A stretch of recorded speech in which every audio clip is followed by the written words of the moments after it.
Shalom. Ja, donderdag. Witte donderdag. Die tafel en die handdoek. Ons vertoef in Johannes 13. Aanskou die laaste maaltyd. Raak verwonderd oor die voetewassing. Trek asseblief eers jou skoene uit en as jy kan, sit net met jou voete plat op die grond. Voor enigiets anders vandag. Voel die grond onder jou.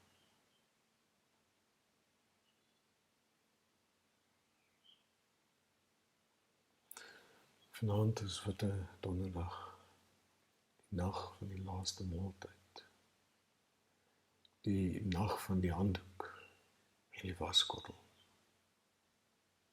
Die nag wat Jesus op die vloer gekniel het en die voete gewas het van die mense wat kom. Mense wat hom binne ure sou verraai, verloon, verlaat, weghardloop het.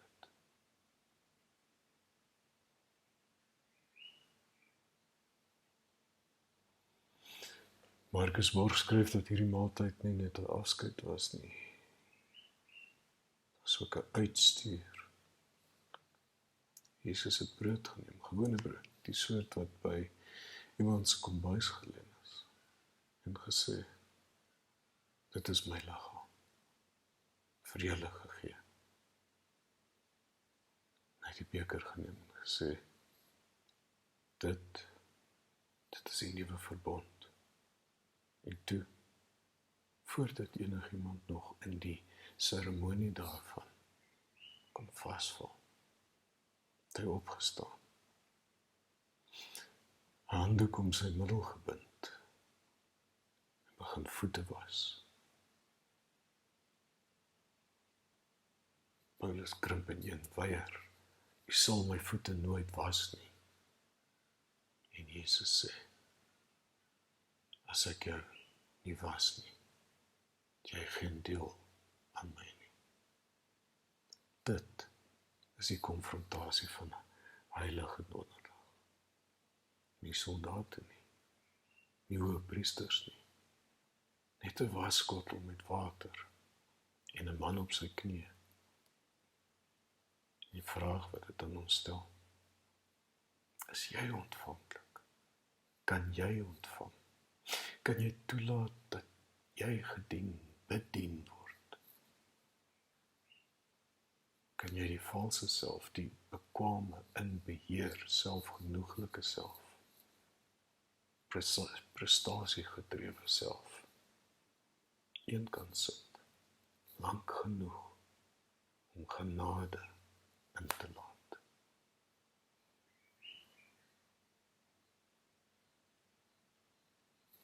Rohr noem dit een van die moeilikste prosesse, bewegings in die geestelike lewe. Ons is goed daarmee om te gee.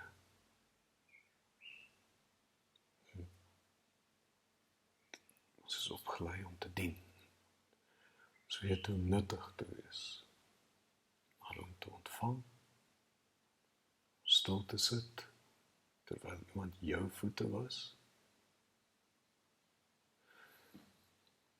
verg 'n ander soort oorgawe. Dit verg om los te laat aan die idee dat jy genoeg is op jou eie.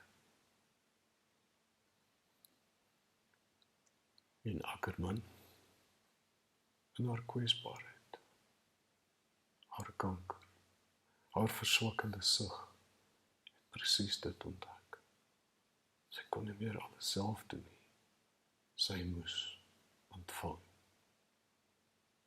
En in daardie ontvangs het sy nie vernedering gevind nie, maar bevryding. Sy het dit genade genoem. Die genade van die geleende donkie. Genade van 'n geleende tafel. genade van die geleende handdoek. Alles wat Jesus gebruik het, was geleen en teruggegee, getransformeer.